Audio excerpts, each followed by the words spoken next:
Many teenagers today think that losing their phones, being asked to do homework, to spit out their gum, or to show up to school on time is the end of the world, and nobody has ever known their pain and sorrow. Racism in the world is worse than it's ever been, they've heard, and their life will be difficult because the system is against them.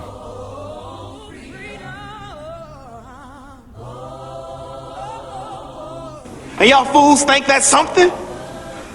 Man, that ain't nothing, y'all. And you know what else? We ain't nothing either. The story of 9 black teenagers will really put your problems into perspective. I believe that our participation at Central is one of those many steps that's gone to change this country for the better. 9 black teenagers, chosen to be the first black students to attend Central High in Little Rock, Arkansas. The night before we were to go to school, the governor called out the Arkansas National Guard. 8 of the students went together at school, only to be barred from entering by the Arkansas National Guard. They tried, were stopped, and left. The last student, Elizabeth Eckford, had taken extra time to get dressed and had shown up late. Somehow, nobody had told her that the National Guard would be there. By the time she arrived, the crowd had turned into a mob. Alone, and at only 15 years of age, she slowly walked around, being yelled at, cursed at, and questioned by reporters, until eventually, without a friendly face in sight, she sat on a bench. Where finally, a kind lady led her away and took her home.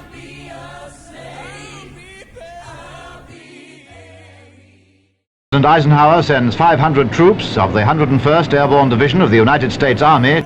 Furious at what had happened, President Eisenhower sent America's heroes. Not that 101st. Yup. That's the same division from the movie series, That Easy Company.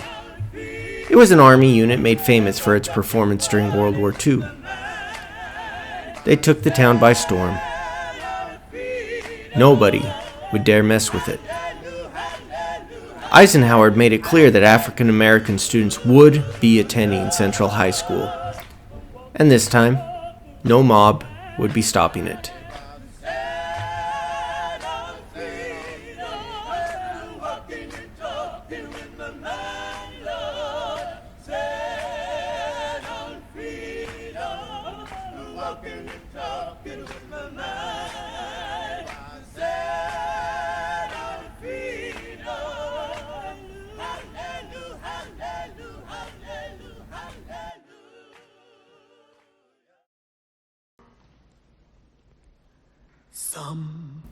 The 101st Airborne Paratroopers used to being dropped behind enemy lines.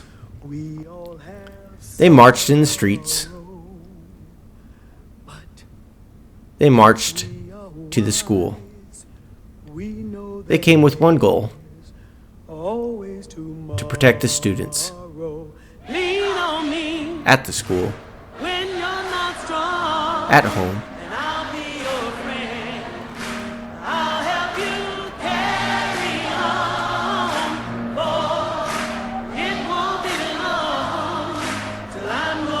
by all means necessary.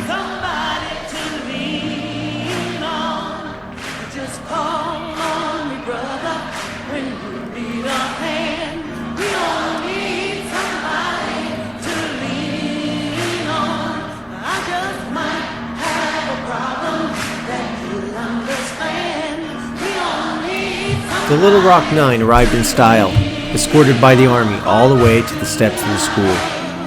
Each student was assigned their own bodyguard, who remained with them until the end of the year and went everywhere with them. Still, the bodyguards couldn't protect them from everything.